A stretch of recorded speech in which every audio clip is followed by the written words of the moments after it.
আসসালামু আলাইকুম সুপ্রিয় দর্শক, ফ্রিডম অফ ভয়েস ইউটিউব চ্যানেলে আপনাদের সবাইকে স্বাগতম।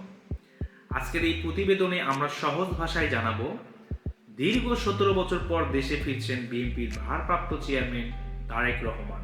সাথে জানাবো তিনি কেন দেশে ফিরছেন, কোন আসনে নির্বাচন করবেন, কবে আসবেন, কোন বিমানে আসবেন এবং ঢাকায় কখন পৌঁছাবেন। এই তথ্যগুলো আমরা খুব পরিষ্কার ও সহজভাবে এই ভিডিওতে তুলে ধরব।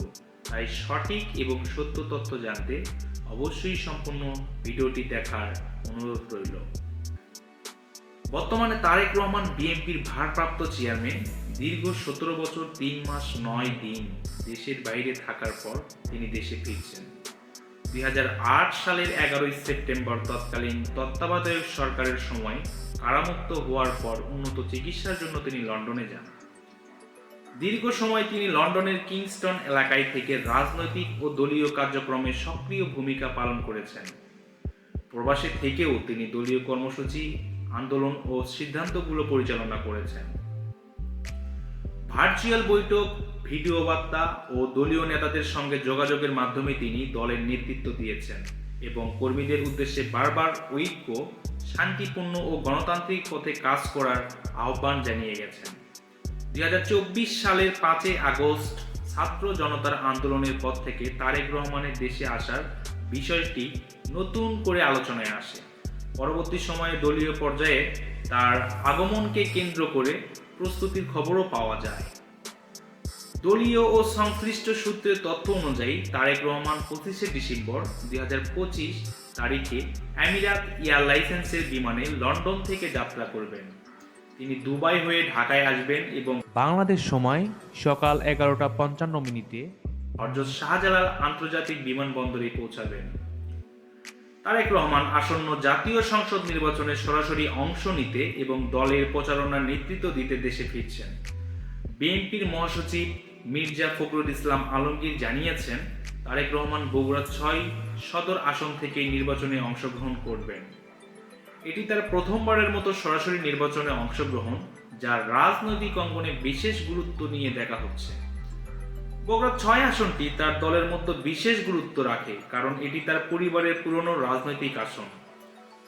দেশে ফিরে তিনি দলের সাথে সংলাপ করে ভবিষ্যতের বাংলাদেশকে আরো উন্নত, শক্তিশালী ও শান্তিপূর্ণ সমাজ হিসেবে গড়ে তোলার পরিকল্পনা নিয়েছেন।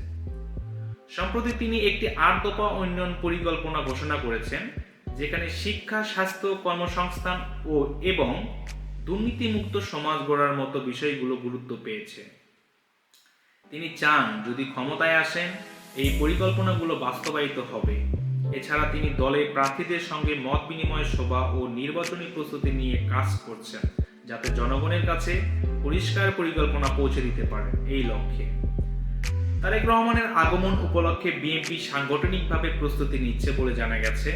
দলীয় ও সংশ্লিষ্ট সূত্রগুলো জানিয়েছে, তার আগমনকে কেন্দ্র করে বিভিন্ন স্তরে প্রস্তুতি গ্রহণ করা হয়েছে। পাশাপাশি বিমানবন্দর ও আশেপাশের এলাকায় আইন শৃঙ্খলা রক্ষাকারী বাহিনী সার্বিক পরিস্থিতি স্বাভাবিক রাখতে ও নিরাপত্তা জোরদার করতে কাজ করছে বলে জানা গেছে। দীর্ঘ 17 বছর পর দেশে ফিরে সরাসরি নির্বাচনে অংশ নেওয়া এই বার্তাটি রাজনৈতিকভাবে ভিন্ন মাত্রা সৃষ্টি করেছে এবং আগামী দিনের রাজনৈতিক বাস্তবতায় এর প্রভাব কি হবে তা অবশ্য সময়ই বলে দিবে। প্রিয় দর্শক শ্রোতা, আপনি যদি এই ধরনের নিউজ আপডেট ও বিশ্লেষণ নিয়মিত পেতে চান, তাহলে অবশ্যই ভিডিওটিতে লাইক করে শেয়ার করে দিন বন্ধুদের সাথে, এবং আপনার যদি কোনো মতামত থাকে তাহলে অবশ্যই কমেন্ট বক্সে জানিয়ে দিয়ে যাবেন। আর আপনি যদি ফ্রিডম অফ ভয়েস ইউটিউব চ্যানেলে নতুন হয়ে থাকেন, তাহলে অবশ্যই আমাদের চ্যানেলটি সাবস্ক্রাইব করবেন। মনে রাখবেন, ফ্রিডম অফ ভয়েস মানে আপনাদের কণ্ঠস্বর, আমাদের শক্তি। আল্লাহ হাফেজ।